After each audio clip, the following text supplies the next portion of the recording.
everyone, kamusta na po kayo?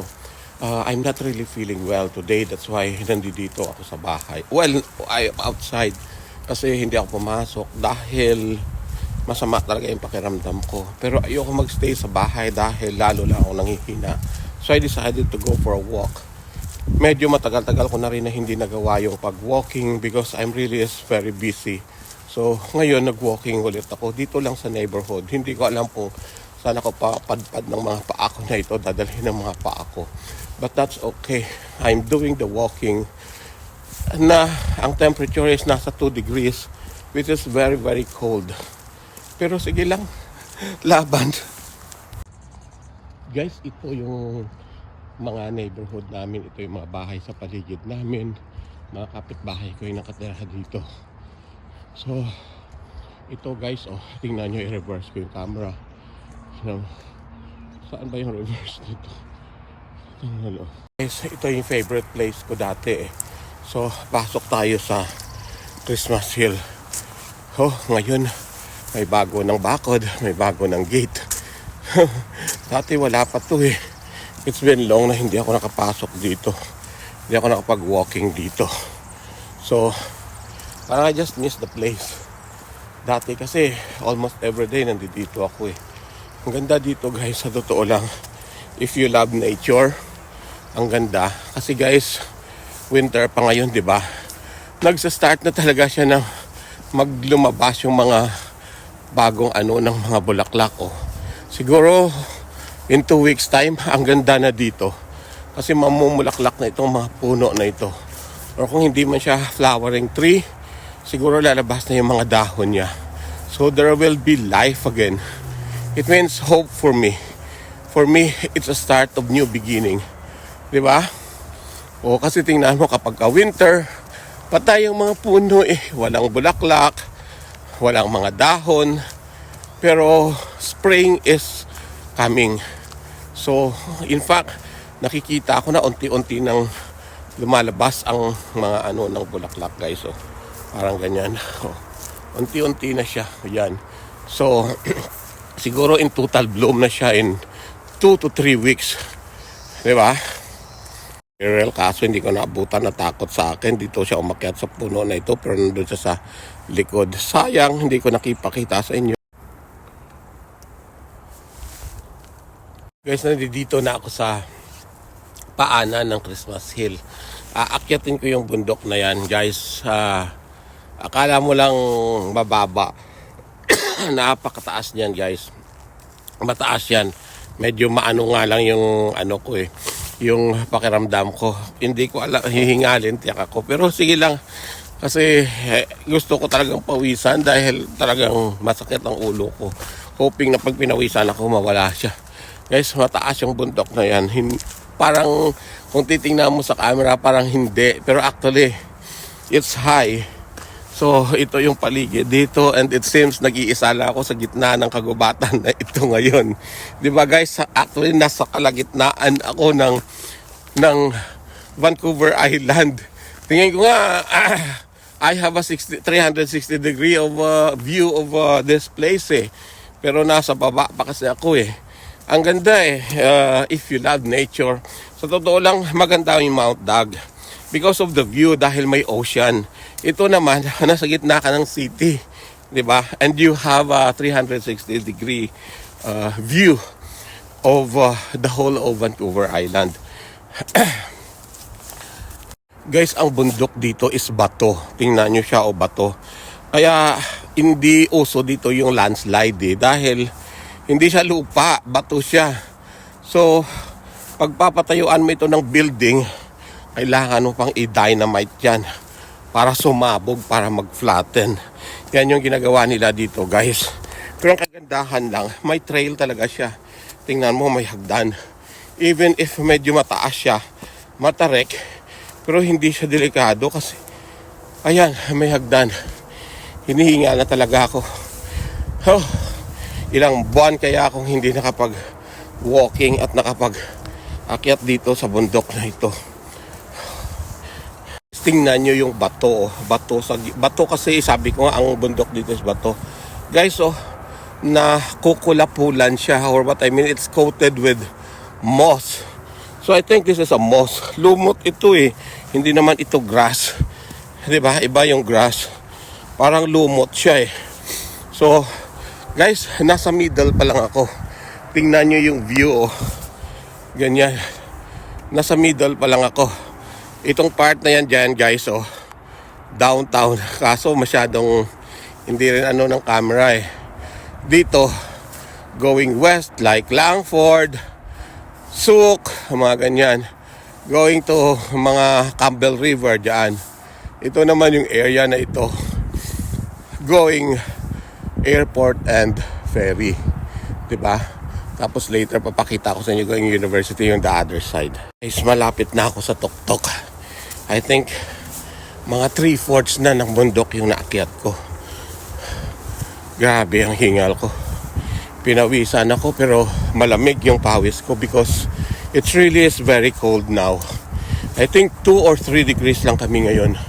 And ang oras ngayon sa totoo lang, sa maniwala kayo sa hindi, almost 1 o'clock in the afternoon. It's gloomy. Wala akong nakikitang. Wala. Talagang medyo makulimlim ang panahon.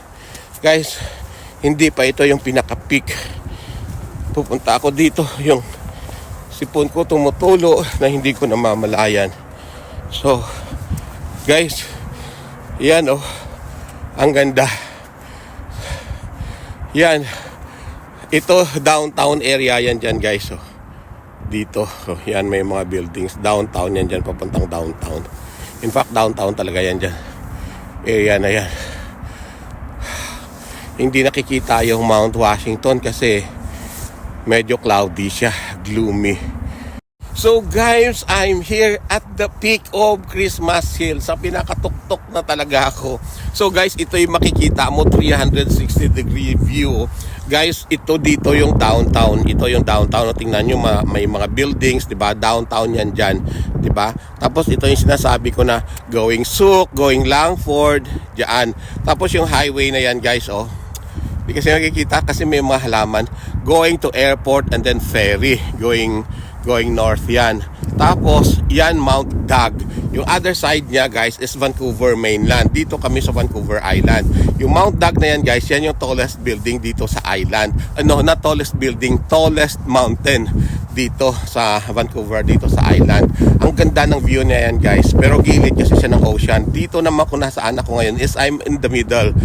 So parang 360 degree view talaga ng buong Vancouver Island makikita mo. Tapos going there, maliit kasi na talaga kahit i-zoom ko, university na yan dyan. So actually ang place namin, we're in the middle. Kaya ang ganda ng location eh. Kasi papunta ka ng downtown, papunta ka ng Langford, like going to Costco and doing some like grocery shopping. Nasa gitna kami, even going to airport and ferry. Like for example, kung magta-travel ka, syempre it's either ferry or plane, di ba? Or airport yung punta mo. So nasa middle kami, kaya medyo madali lang talaga siya. So kapag you want to have some nature tripping or view of the nature, Mount Dug, there's lots of mountain here actually in Victoria, here in Vancouver Island. Sa totoo lang guys, ang Vancouver Island, sa totoo lang, we have almost everything. Mga kabundukan, mga falls, mga lake, mga gardens, mga kung ano-ano. If you love nature, Victoria really is the place. Guys, alam nyo, sa ibang parts of Canada ngayon, winter pa rin, ang tataas pa rin ng snow nila. Pero kami dito sa Victoria, guys, ganito kami. Kaya, when it comes to weather, Victoria talaga ang perfect weather. Kasi, it's not too cold, it's not too hot. So ngayon, we only have about 2 or 3 degree temperature. That's already is the lowest. In other parts of Canada, there's still negative 20, 15, something like that. So, medyo malamig pa talaga sa kanila. Dito sa amin, life is so normal. So, guys, ganito. So, guys, pababa na ako. Pababa na ako sa Christmas Hill. Pero, ibang way yung dinaanan ko. Dito ako sa east. Dito ako dumaan para gusto ko kasing pumunta ng Swan Lake. So since nandito na rin lang naman ako, I might yung parang tuloy-tuloyin ko na talaga, pangatawanan ko na talaga yung pag-walking. So guys, oh, tingnan mo, may trail talaga siya. Meron siyang mga hagdan-hagdan talaga. So it's safe. Tsaka hindi siya slippery. Yung sabihin maputik or what, no, it's not. Diba? So guys, yan yung sinasabi ko. Oh, bato talaga ang bundok dito. So there's no fear of landslide. Diba? Unlike sa atin, nakakatakot minsan. Baka bigla kang mabagsakan na lang ng mga lupa. Dito guys, ganito. Kahit medyo maputik siya ng konti, pero it's not slippery. Kasi bato, may bato siya na ginawang mga stairs. Diba guys, so nagsa-start na siya na mag-ano yung mga ferns dito. Ang ganda. Tingnan nyo guys, so wala pa siyang dahon. Tingnan mo yung mga moss talaga na umaano sa mga puno guys, so parang virgin forest talaga siya. Look at that, di ba? Oh guys, oh tingnan mo, oh. So napipreserve talaga yan guys, oh. Ang ganda, oh. Tingnan mo yung mga moss na yan na kumukulapol, being ng yung mga trunks ng trees guys, oh. It's being covered by moss. Tingnan mo, oh. Ang ganda. So guys, sabi ko nga sa inyo, if you love nature, dito kayo sa Victoria pumunta. Unlike other cities here in Canada na walang bundok, like Toronto, wala silang ganyan, 'di ba? Kami dito, guys, ganito. So, see that, oh, ganyan. And one good thing is dito lang 'yan, katabi ng bahay namin. So, sabi ko nga, we're lucky to live in this place because lakad lang dito na kaagad. Yung iba guys, they still drive going here just to have a walk, just to have a view of this place. Kami wala lang, dyan lang, di ba, isang tumbling lang, dito ka na. So guys, sige, later pag nasa Swan Lake na ako, tuloy natin yung pagbablog. Guys, so tingnan nyo, nilalagyan talaga nila ng ng mga description ng mga halaman dito. Like ito, ferns lang ito, 'di ba? So dalawang klase yan guys, ang nila, French and English. Kasi ang Canada guys, we have two official languages, which is English and French. So yan, oh, letters to nature, 'di ba? May French translation siya. See guys, ito pala yung tinatawag na arbutus tree. Kasi lagi ko naririnig sa asawa ko dati, arbutus. Tree pala yung arbutus. Derived pala siya sa pangalan ng tree. So, yan oh. Kasi sa hospital kung saan siya nagwo-work, may arbutus section. So, naririnig ko sa kanya, arbutus, yun pala derived siya sa pangalan ng tree. So, now I know another, like, that's one thing that I learned today. Guys, tingnan nyo kung gaano kakapal yung ferns na yan, oh. Nakakulapol, guys, sa paanan ng bundok. See, oh, kung di dyan lang sa San Miguel, pang puksian ko dyan, batang sa Santo, sa Biyernes Santo. So, guys, so magkocross na naman ako ng street kasi ito na naman yung trail dito, guys. So, wala na ako sa Christmas Hill. This trail actually connects.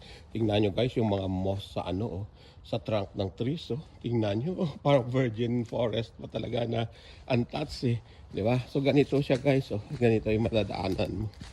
O guys, tingnan mo yung puno ang puno, I mean, oh, yung pinaka niya sa lupa, oh, punong-puno talaga ng moss, oh. Yan, oh. Guys, oh, medyo slippery dito kasi may lupa. Di ba? Oh, so dapat be careful kasi madudulas ka talaga dito, and medyo slopey siya, pababa na siya. Ayun, oh. Medyo may part na madulas. So, careful lang. Pero nag-i-enjoy ako. Nag-i-enjoy ako guys. I love nature. So, yan. And ako lang mag-isa.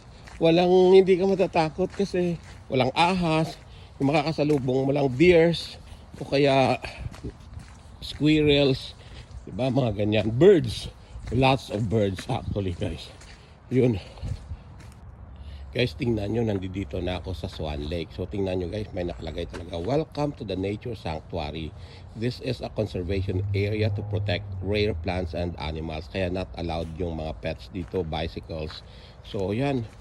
See guys, rough road ito dito guys.